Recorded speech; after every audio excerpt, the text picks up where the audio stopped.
వెంకటేశ్వర సుప్రభాతంలో భాగంగా వెంకటేశ్వర ప్రపత్తిలో మనం మరిన్ని శ్లోకాలు తెలుసుకునే ప్రయత్నం చేద్దాం. తర్వాత ఏం చెప్తున్నాడంటే, రేఖామయధ్వజ సుధా కలశాత పత్ర వజ్రాంకుశాంబురుహ కల్పక శంఖ చక్రై భవ్యై అలంకృత తలౌ పరతత్వ చిహ్నై శ్రీవేంకటేశ చరణౌ శరణం ప్రపద్యే. భవ్యై క్షేమకలంకురైనవి, రేఖామయధ్వజ సుధా కలశాతపత్ర వజ్రాంకుశాంబురహకల్పక శంఖచక్రై, రేఖల రూపంగా ఉన్న ధ్వజము, అమృత కలశము, ఛత్రము, వజ్రము, అంకుశము, కమలము, శంఖము, చక్రము. రేఖామయధ్వజ సుధా కలశాతపత్ర, ఇవన్నీ ఒక స్వామి యొక్క సింబల్స్. ఇవి ఎలా ఉన్నాయి? పరతత్వ చిహ్నై, పరమార్థ చిహ్నం వల్ల కనిపిస్తున్నాయి. అలంకృతతో, వీటన్నిటి చేత అలంకరింపబడినటువంటి స్వామి శ్రీ వెంకటేశ చరణవు, నీ పాదాలని ఆశ్రయిస్తున్నాం. మంగళకరాలైనటువంటి రేఖల వలె ఉన్న ధ్వజం, స్వామి యొక్క ధ్వజస్తంభం రేఖలాగా ఉంది. అమృత కలశం, స్వామి యొక్క ఏదో దివ్య శిఖరం ఏదైతే ఉందో, ఆనందనల శిఖరం, అది. దాని గొడుగు వజ్రము, అంకుశము, పద్మము, కల్పవృక్షము, శంఖము, చక్రము, ఇవన్నీ కూడా అద్భుతమైన శుభ చిహ్నాలతో నువ్వు ఉన్నావు స్వామి. అలాంటి శుభ చిహ్నాలు ఎలా ఇవి? వీటికి చిహ్నాలు ఇవి పరతత్వ చిహ్నం, పరతత్వాన్ని చెప్పేటువంటి భవ్యై అలంకృతై, అందరికీ ఆశ్రయించిన వాళ్ళకి క్షేమకరంకరాలై క్షేమాలని ఇస్తూ పరతత్వ చిహ్నై, ఇవన్నీ పరతత్వం యొక్క చిహ్నాలు. వాటిని ధరించి ఉన్నటువంటి స్వామి, నీ యొక్క పాదాలని మేము ఆశ్రయిస్తున్నాము అంటే ఇక్కడ మంగళకరమైనటువంటి వస్తువుల్ని చెప్తున్నాడు. ఇక్కడ అమృత కలశము, స్వామి పైన శిఖరం, ఆనందనలయ శిఖరం పైనటువంటి అమృత కలశము, స్వామి దగ్గర ఉండేటువంటి గొడుగు ఛత్రము, స్వామి ధరిస్తున్నటువంటి వజ్రము, స్వామి ధరిస్తున్నటువంటి అంకుశము, స్వామి ధరిచిన పద్మము, కల్పవృక్షము. అంకుశం అనే పదం వల్ల చూసారా, ఇక్కడ అమ్మవారి చేతిలో ఉంటుంది అంకుశం. ఆ అంకుశంతో ఒక సూది అంటే దాంతో కంట్రోలింగ్ అథారిటీ అనమాట. అంకుశం అంటే కంట్రోలింగ్ అథారిటీ, అంటే మొత్తం యొక్క దివ్యశక్తి ఎక్కడ ఎంతవరకు ఎంత పరిమాణంలో అది నడవాలో అంతవరకు నడిపించినటువంటి నియామక శక్తి అనమాట. ఇదంతా కూడా సృష్టి, అది అన్నిటిని కూడా ఉన్నావు స్వామి. నువ్వు పరతత్వ చిహ్నానివి, నీ యొక్క చరణాలని నేను శరణ పొందుతున్నాను అని ఇక్కడ చెప్తున్నాడు. స్వామి యొక్క పాదాల కాంతుల్ని వర్ణిస్తున్నాడు. ఎలా? తామ్రోదరద్యుతి పరాజిత పద్మరాగౌ బాహ్యైర్మహోరభిరవిభూత మహేంద్రనీలౌ ఉద్యన్నకాంశు విరుదస్త శశాంక భాసౌ శ్రీవేంకటేశ చరణౌ శరణం ప్రపద్యే. తామ్రోదర ద్యుతి, ద్యుతి అంటే ప్రకాశం, ద్యుతి అంటే ప్రకాశం. తామ్రోదరము, తామ్రోదర ద్యుతి. తామ్రోదర ద్యుతి అంటే ఎర్రనైనటువంటి మీ పాదాల యొక్క అడుగు భాగం ఎర్రగా ఉంది. తామ్రోదర ద్యుతి పరాజిత పద్మరాగం. ఈ పద్మరాగాల అపరాజిత అంటే పద్మరాగాల యొక్క కాంతి ఏవైతే ఉన్నాయో వాటిని మించిపోయి ఉన్నాయి నీ యొక్క పాదాల యొక్క కాంతులు. బాహైర్మహోరభిరవిభూత మహేంద్రనీలు, ఇంద్రనీల కాంతులతో ఉన్నటువంటి ఆ మణులు కూడా వాటి యొక్క కాంతులు నీ యొక్క పాదాల కాంతుల ముందు వెలవెలబోతున్నాయి తండ్రి. ఉద్యన్నకాంశు బిరుదస్త శశాంక భాసు, ఇంకా ఎలా ఉన్నాయి? ఉద్యన్న అంటే బాగా వెలిగిపోతూ ఉన్నాయి. వెలిగిపోతున్నటువంటి ఆ కాంతులు రుదస్త శశాంక భాసు, చంద్రకాంతులు ఏవైతే చంద్రకాంతులతో ఉన్నాయి నీ గోటి కాంతులు అంటే గోరు ఉంది పాదాలకి. ఉద్యన్న కాంశుభి, పైకి పాదాల చివర ఉద్యన్న కాంశుభి, పైకి పాదాల చివరికి పైకి మొనదేలు ఉన్నటువంటి ఆ పాదాల గోటి కాంతులు ఏవైతే ఉన్నాయో ఆ కాంతులు చంద్రకాంతిని కూడా తిరస్కరిస్తున్నాయి, అంతకన్నా గొప్పగా ఉన్నాయి. అలాంటి దివ్యమైనటువంటి పాదాలు గల వెంకటేశ్వర స్వామి, నీ యొక్క పాదాలకి నేను శరణ పెడుతున్నాను అంటే పాదాల కింద వర్ణన, పాదాల కింద ఎర్రగా ఉంటుంది. ఆ కాంతి ఎలా ఉంది? పద్మరాగాలు ఇంద్రనీలమణుల కన్నా కూడా గొప్పగా ఉన్నాయి. అంతే కదా మరి. స్వామి పాదాలు ఆశ్రయిస్తే ఏదో దిక్కుమాలిన మణులు ఎందుకు? భక్త చింతామణి అయిన శ్రీమన్నారాయణుడి పాదాల కన్నా ఈ మణులు ఎందుకు? దిక్కుమాలిన మణులు ఎందుకు వాడితే అవసరమే ఉంది? స్వామి పాదాలను మించిన మణులు లేవు కదా. స్వామి యొక్క పాదాలను ఆశ్రయించం కన్నటువంటి అన్నమయ్య అందుకేగా చెప్పింది, బ్రహ్మ కడిగిన పాదము, బ్రహ్మము తానైన పాదము.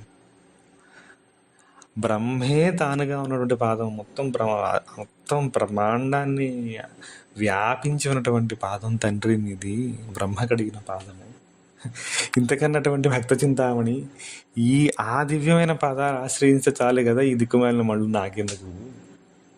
ఈ చంద్రకాంతులు ఎందుకు? ఇంకో కాంతులు, ఏ కాంతులు నాకెందుకు తండ్రి? నీ పాదాలు చాలు. అలాంటి పాదాలు నేను శరణ పొందుతున్నాను తండ్రి. ఇంతకన్నా ఇంకేం చెప్పాలి? అంత బాగా శరణాగతి, అంత ప్రపత్తి అసలు ఆ దివ్య చైతన్యానికి, ఆ మహాద్భుతమైన విష్ణు చైతన్యానికి నేను విష్ణు అనే పదం కూడా వద్దండి. మొత్తం ఉన్నదంతా అదే, ఇంకేం లేదు. మనకి విష్ణు అన్న పేరు అంతే. ఎవరు ఏ పేరుతో పిలిచినా అదే శక్తి. అమ్మవారిని పిలిచినా అదే శక్తి, శివుడిని పిలిచినా అదే శక్తి, విష్ణు అని పిలిచిన శక్తి అంతటా ఉంది. ఒక్కటే, ఇంకేం లేదు. అలాంటి దివ్య పాదాలను నేను ఆశ్రయం పొందుతున్నాను అలా చెప్తున్నాడు. ఇంకా దివ్య పాదాల గురించి ఇంకా ఎంత బాగా చెప్పాడంటే చూడండి. సప్రేమ భీతి కమలాకర పల్లవాభ్యాం సంవాహనేపి సపతిక్లమమాదధానౌ కాంతావసాన్మానసగోచర సౌకుమార్యౌ శ్రీవేంకటేశ చరణం శరణం ప్రపద్యే. ఎంత బాగున్నాయంటే ఆ పాదాలు. కమలాకర పల్లవాభ్యాం, కమల ఆ లక్ష్మీదేవి యొక్క ఆమె చేతులే ఎంతో మృదుగా ఉన్నాయట. లక్ష్మీదేవి యొక్క చేతులు చిగురుటాకు వంటి చేతులు. కరము అంటే చెయ్యి.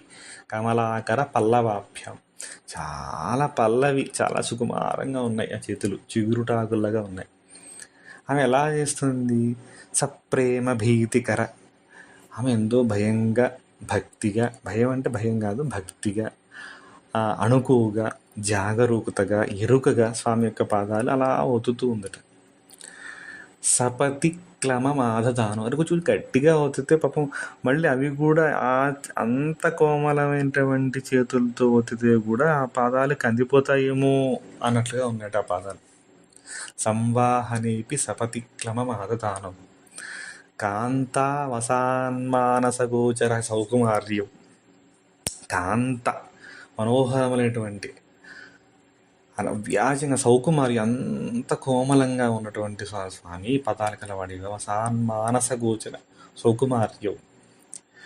అంత చెప్పటానికి మన మనసుకి చెప్పలేనంత సుకుమారంగా ఉన్నాయి. అప్పుడు పట్టుకుంటే కొంచెం గట్టిగా అవుతుంటే కందిపోతాయేమో, అవి మాటల చేత, మనస్సు చేత ఇంత అని చెప్పనలవి కాని సౌకుమార్యం కలవి. దీనికి ఒక చిన్న ఉదాహరణ చెప్తాను. పాండురంగటువంటి పండరీపురంలో ఒక వేశ్య ఉండేది. ఆవిడ అనుకునేది, నేను చాలా అందమైనదని, నాకు నన్ను మించిన వాళ్ళు ఎవరూ లేరు అని. ఈ వీటుల్ని అలా చెప్పేది, ఆకర్షించేది. వేశ్య వృత్తులు ఉంది, తనేదో సంపాదించుకుంటుంది. ఆడ విష్ణు భక్తులు అయిన వాళ్ళు నీ ముఖం నువ్వుదా, నీకన్నా చాలా అందంగా ఉంటాడు మా పాండురంగడు, ఆయన నీకన్నా సౌకుమార్యంగా, నీకన్నా అందంగా ఉంటాడే అని చెప్పారు వాళ్ళు. వీడు చూడటానికి వెళ్ళింది. పాండురంగ క్షేత్రంలో అందరినీ లోపలికి ఎలో చేస్తారు. ఆ పండరీపురంలో ఉన్న విఠల రంగనాథుడు, విఠలేశ్వరుడైనటువంటి పాండురంగడు ఆ ఇటుక రాయిపై నిలబడి ఉంటాడు అనమాట. ఈవిడ వెళ్ళి ఆ పాదాలు పట్టుకుంది. చాలా మెత్తగా ఉన్నాయి. అవును మెత్తగా ఉన్నాయా అని చెప్పేసి నొక్కి చూసిందట. ఒకసారి నొక్కితే ఆ లోపలికి వెళ్ళిపోయిందట చెయ్యి. ఇంకో పాదంలో నొక్కిందట, 2 సార్లు వెళ్ళిపోయాయి. అమ్మయ్య బాబోయ్, అప్పుడు దానికి మార్పు వచ్చేసింది ఆవిడికి. ఇంత పాదాలుగా ఉన్న స్వామి, నువ్వు అందరి నాథుడివి నువ్వు తండ్రి అని చెప్పేసి ఆవిడ మారిపోయి పాండురంగడు భక్తుడిగా మారిపోయింది. ఆ కథ గుర్తుగా ఉండడానికి స్వామి యొక్క పాదాలకి సొట్టలు ఉంటాయట 3. ఈవిడ చేసిన రంధ్రం అనమాట, అంత మెత్తగా ఉంటాయి. ఎగ్జాంపుల్ అంటే లక్ష్మీదేవి అంత సుకుమార్యంగా, అంత అందానికి రూపమే రూపేచ లక్ష్మి అంటాం కదా. స్త్రీలలో అత్యంత సౌందర్య రాశి లక్ష్మీదేవి. ఆవిడ చేతులు పల్లవంగా చాలా సుకోమలంగా ఉంటాయి. అలాంటి ఆవిడ చేతులు ఒత్తితే స్వామి పాదాలు కందిపోయేంత మృదుగా ఉంటాడు ఆయన. అంటే ఇక్కడ ఏంటంటే ఆ వర్ణిస్తూ అలా వర్ణంలోకి తీసుకెళ్ళాడు. అంటే లోపల యొక్క స్వామి యొక్క అంటే మన మనసుకి, మానసానికి, మన మాటలకి అందనంతటి అద్భుతమైనటువంటి సులభ సాధ్యమైనటువంటి తత్వం అది యొక్క విష్ణు యొక్క తత్వము, చైతన్యం యొక్క తత్వము అంత ఈజీగా అందుబాటులో ఉంది.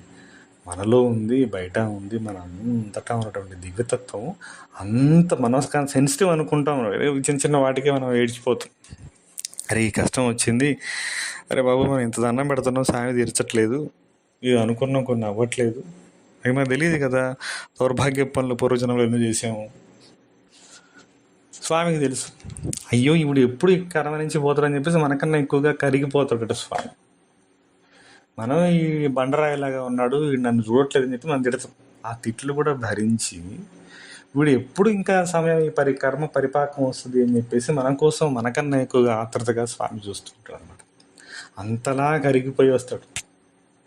ఎప్పుడు పిలుస్తారా, ఎప్పుడు వస్తారా, మన చుట్టూ కింద పక్కన వెనక కింద పైన అంతటా ఉండి గమనిస్తూ చూస్తున్నాడు. అంత సౌకుమార్యుడు.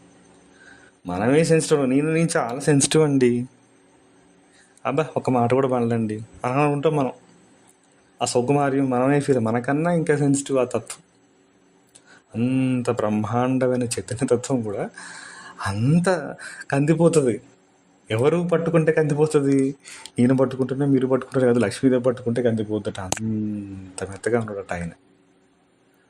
ఎవడండి చెప్పింది రాయిలాగా పడి ఉండడని? అలా కాదు. మన జీవుల యొక్క కర్మానుసారం వాడు అనుభవించవలసిన వాడు. అయ్యో నా భక్తిలా ఉన్నాడా, ఎప్పుడు పోదామా? రామదాసు 12 ఏళ్ళు జైల్లో ఉంటే వాడు ఎప్పుడు టైం అయిపోద్దా, ఎప్పుడు పోదామా అని చెప్పేసి ఆ చైతన్యం ఉండి 12 ఏళ్ల తర్వాత వచ్చి ఆ కర్మ అయిపోగానే వచ్చేసి ఆ తానిషా కల్లో కనపడి రామమాడలు ఇచ్చేసి రామదాసుని బంధ విముక్తి చేశాడు. అంత దయగల సముద్రుడు అనమాట ఆయన. ఈలోపు ఆ భక్తుడు చేయవలసిన కార్యక్రమం చేశాడు. ఆయన రావాల్సిన పద్యాలు అవన్నీ రాశాడు. అంత దయార్థ హృదయుడు. ఇవన్నీ ఎగ్జాంపుల్స్ అని చెప్పుకోవడం అంటే స్వామి యొక్క దయని చెప్పుకోవడం. ఇలా స్వామిని స్మరిస్తూ మరిన్ని విషయాలు మళ్ళీ తెలుసుకుందాం. గోవిందా గోవింద.